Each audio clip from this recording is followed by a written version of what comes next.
Parashat Vayetze. Certains pensaient que l'antisémitisme allait disparaître avec le progrès, les droits de l'homme, la liberté d'expression, la démocratie, les Nations Unies, etc. etc. Évidemment, c'est une grande naïveté, c'est avoir un regard court sur l'histoire, car comme dit le Baal Haggadah de Pessah, Bechol dor vador omdim alenu lechalotenu, ve'akadosh baruch hu matzilenu miyadam.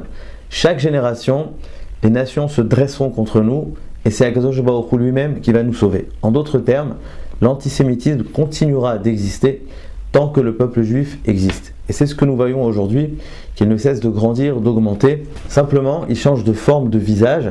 Si hier, il venait de l'extrême droite, eh bien aujourd'hui, il vient de la gauche progressiste. Mais l'antisémitisme existe depuis la naissance même du peuple juif. Mais si on pose la question, qui est le premier antisémite ? Eh bien, c'est ce même Baal Haggadah de Pessah qui nous donne la réponse dans la continuité du texte précédent. Il s'agit de Lavan à Arami, Tseulman Mabikesh Lavan à Arami, car si Paro cherchait à exterminer seulement les garçons, eh bien Lavan voulait exterminer l'ensemble du peuple juif, aussi bien les garçons que les filles. Pourtant, lorsqu'on analyse le récit de la paracha, nous trouvons aucun signe de volonté d'exterminer. Le conflit semble tourner autour d'intérêts financiers, personnels. Yaakov va se plaindre de ses conditions de travail, il va se plaindre du fait que sa rémunération va changer 10 fois. Et donc, on voit absolument aucun signe d'agressivité, de haine, de volonté d'extermination.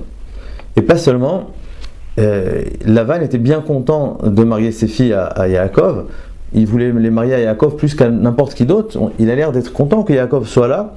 Donc qu'est-ce qui va créer ce tournant ?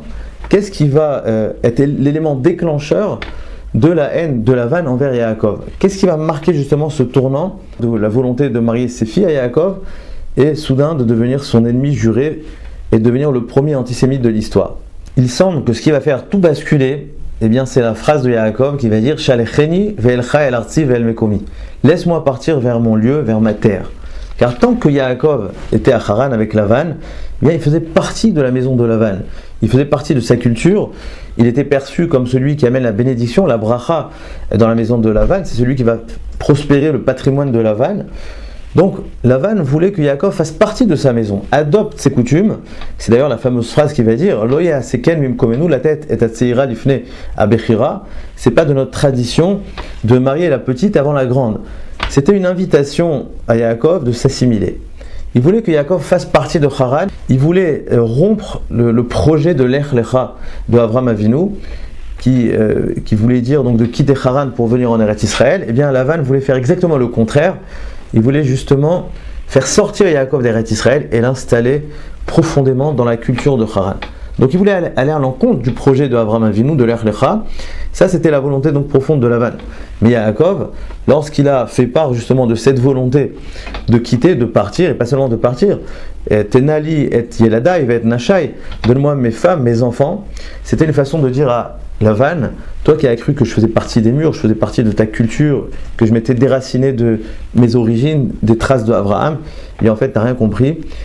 Je suis venu simplement me marier, avoir des enfants, mais tout cela pour un jour justement retourner en Eretz Israël, pour retrouver l'héritage de Abraham, pour rompre définitivement avec toi et avec Haran. Et c'est peut-être ça d'ailleurs l'importance de la Gneva des Téraphim, du fait que Rachel a volé donc les idoles de son père, car c'était pour marquer qu'il ne s'agit pas d'un départ technique, mais le fait de quitter profondément Haran, quitter l'idolâtrie et rejoindre donc l'héritage de Abraham, qui était celui qui cassait les idoles.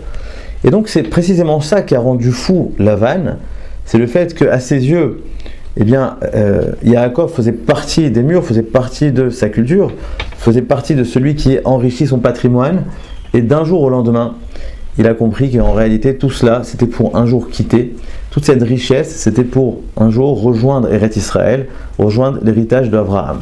Et donc c'est ça ce que Yaakov va dire par la suite, Roe anochi et pnei avichem, qui est nénou elai kitmol shilshom. Je vois que le regard de Lavan a radicalement changé, je ne le reconnais plus. C'est-à-dire qu'il y a eu ici un passage radical. Lavan avait tout un autre regard au départ, car il pensait que Yaakov faisait partie de lui, était venu lui agrandir son patrimoine, agrandir sa maison, lui agrandir son nom. Et d'un jour à l'autre, il comprend qu'en fait tout ça, c'est pour quitter, pour partir, pour rejoindre Avraham Avinu, pour rompre définitivement avec Haran. Et ici, on peut arriver justement au fondement de l'antisémitisme. C'est pas pour rien que Lavan, selon le Baal Haggadah, est l'archétype de l'antisémitisme, car nous pouvons trouver dans ce récit le fondement même de l'antisémitisme. L'antisémitisme n'est pas le fait que nous soyons le peuple élu, le peuple qui est rattaché à Dieu, mais c'est justement dans cette ambivalence où d'une part, le juif a par excellence cette capacité d'être intégré au maximum chez les nations, chez les peuples, chez les goïms, et en même temps être rattaché à autre chose. On a cette capacité d'être connecté au peuple, aux cultures, etc. et en même temps relié à la transcendance, relié à quelque chose qui nous dépasse. Donc c'est ça ce qui suscite la colère énorme du côté des nations, c'est le fait de justement s'intégrer sans jamais se fondre complètement.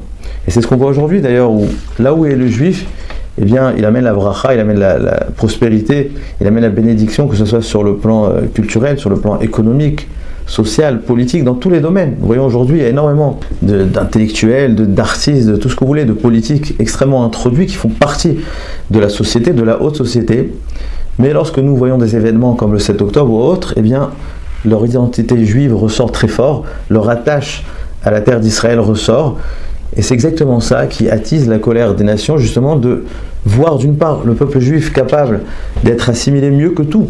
Il fait partie même des sociétés, des civilisations, et en même temps, eh bien, il est toujours rattaché, relié à quelque chose qui le dépasse, à de la transcendance, à un héritage bien plus ancien. Et donc c'est ça ce qui crée cette haine viscérale, car il y a quelque chose ici qu'il faut bien comprendre de très profond. Le fait justement que nous faisons partie de ces cultures-là et en même temps rattachés à autre chose, ça éveille en eux des questions existentielles, ça excite leur conscience, ça les remet en cause, ça leur fait comprendre qu'il y a quelque chose qui ne va pas chez eux. Car il faut bien comprendre que cette haine, elle provient du fait que chaque homme, chaque humain est un juif potentiel. Chacun peut adhérer au judaïsme par la conversion, etc. Et donc le fait qu'on soit attaché à eux, qu'on fasse partie d'eux tout en étant détaché, ça éveille leur conscience, ou ça éveille le juif potentiel qui est en eux. Et plutôt que de détester leur conscience, eh bien ils préfèrent détester l'autre, détester le juif, détester donc l'autre. Selon cette logique-là, ce n'est absolument pas en essayant de leur ressembler que nous allons calmer la haine, c'est pas en fonctionnant dans nos guerres selon les lois internationales, en élevant notre morale, etc., pour essayer de leur plaire, que nous allons être compris. Absolument pas. Bien au contraire, plus nous allons essayer de leur ressembler, plus nous allons essayer de leur plaire, et bien plus la haine sera viscérale. Car comme nous l'avons dit, la haine ne provient pas seulement du côté peuple élu, etc., mais de cette combinaison entre leur ressembler en étant attachés à autre chose. Donc elle provient justement du fait que d'une certaine façon nous ressemblons aux nations, nous nous intégrons parfaitement aux nations, et d'ailleurs la raison à cela c'est comme nous disent les sages, que le peuple juif contient en lui les 70 peuples. Et donc chaque peuple, chaque nation est l'expression d'une des facettes du peuple juif. Nous avons véritablement ce potentiel, cette capacité de s'intégrer à eux. Simplement, nous sommes tout le temps rattachés à l'héritage d'Abraham. Et donc retenons une seule chose, c'est que c'est absolument pas en cherchant à plaire et à leur ressembler que nous allons calmer la haine, mais bien au contraire, la haine du juif, c'est le symptôme le plus grand que le juif est particulièrement et profondément vivant et existant. Shabbat Shalom.